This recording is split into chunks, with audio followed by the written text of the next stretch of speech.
नमस्कार दोस्तों, कार्यपालिका में राष्ट्रपति से संबंधित कुछ प्रश्न हम कर चुके हैं। अब बात करेंगे आगे के प्रश्नों की। तो चलिए शुरू करते हैं हमारा आज का वीडियो। आज का हमारा 11वां प्रश्न है, कार्यपालिका का उल्लेख संविधान के किस भाग में है? कार्यपालिका का उल्लेख संविधान के किस भाग में है? ऑप्शन है भाग 3, भाग 5, भाग 9, भाग 15। तो इसका सही आंसर होगा ऑप्शन बी, भाग 5।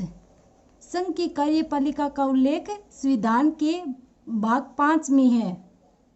हमारा अगला प्रश्न है, किसी भी विधेयक को राष्ट्रपति के पास भेजे जाने पर कितने दिनों के अंदर उस विधेयक पर कार्यवाही करना आवश्यक है? किसी भी विधेयक को राष्ट्रपति के पास भेजे जाने पर कितने दिनों के अंदर उस विधेयक पर कार्यवाही करना आवश्यक है?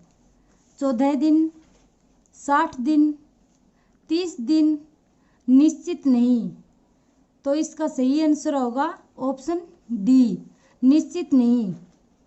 किसी भी विधेयक पर कार्यवाही करने के लिए राष्ट्रपति है वो किसी भी समय सीमा से बाधित नहीं होता है, इसलिए इसका सही आंसर होगा निश्चित नहीं। हमारा अगला प्रश्न है, राष्ट्रपति के पद त्याग या मृत्यु के समय यदि उपराष्ट्रपति का पद भी रिक्त हो तो ऐसी स्थिति में राष्ट्रपति पद पर कौन आसीन होगा?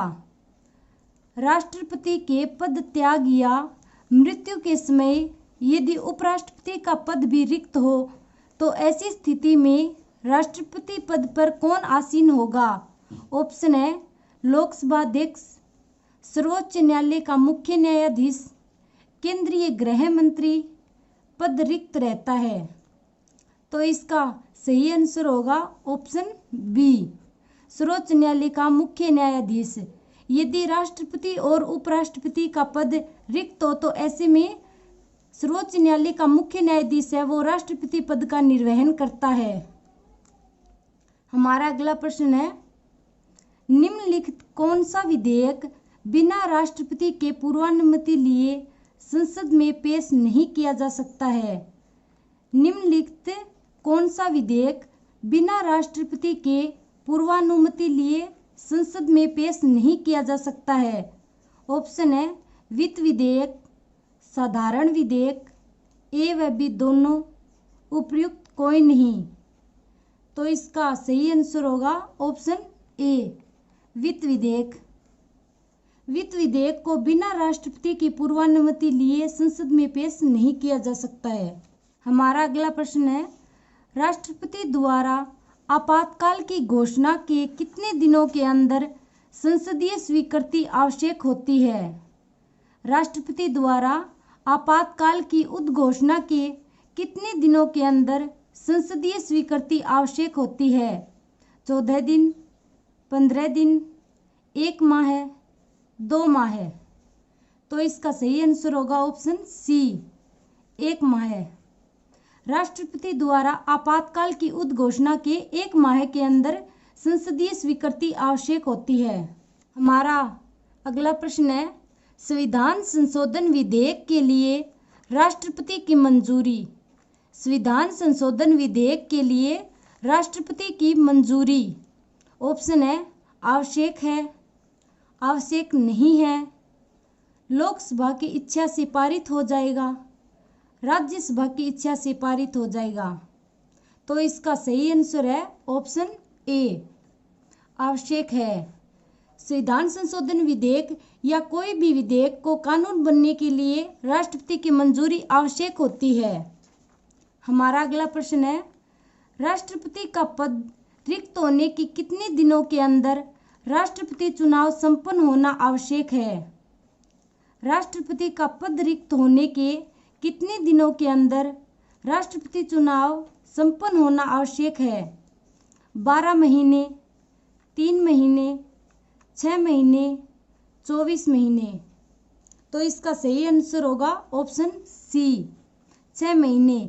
यदि राष्ट्रपति का पद रिक्त है तो 6 महीने के अंदर दोबारा चुनाव कराने आवश्यक हैं। हमारा 18वां प्रश्न है, राष्ट्रपति पर महाभियोग चलाने की प्रक्रिया कहाँ आरंभ होती है?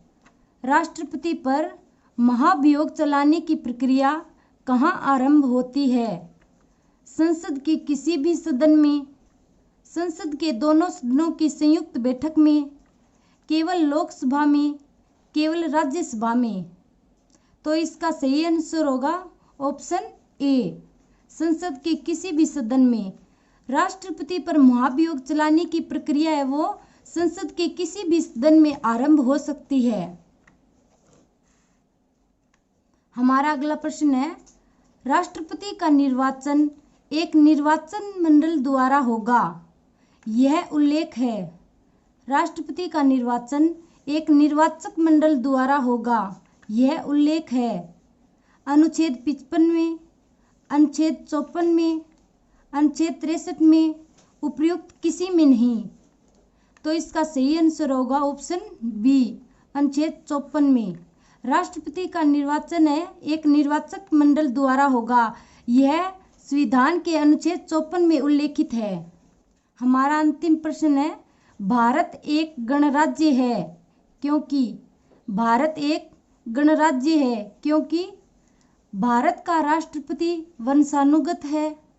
भारत का राष्ट्रपति जनता द्वारा अप्रत्यक्ष रूप से चुना जाता है। भारत का प्रधानमंत्री बहुमत दल का नेता होता है। संघ की मंत्रिपरिषद व्यक्तिगत रूप से राष्ट्रपति के प्रति उत्तरदायी होती है। तो इसका सही आंसर होगा ऑप्शन बी, भारत एक गणराज्य है क्योंकि भारत का राष्ट्रपति है वो वंशानुगत न होकर जनता द्वारा अप्रत्यक्ष रूप से या जनता द्वारा चुने गए प्रतिनिधियों के माध्यम से चुना जाता है। तो इसलिए इसका सही आंसर होगा ऑप्शन बी। धन्यवाद।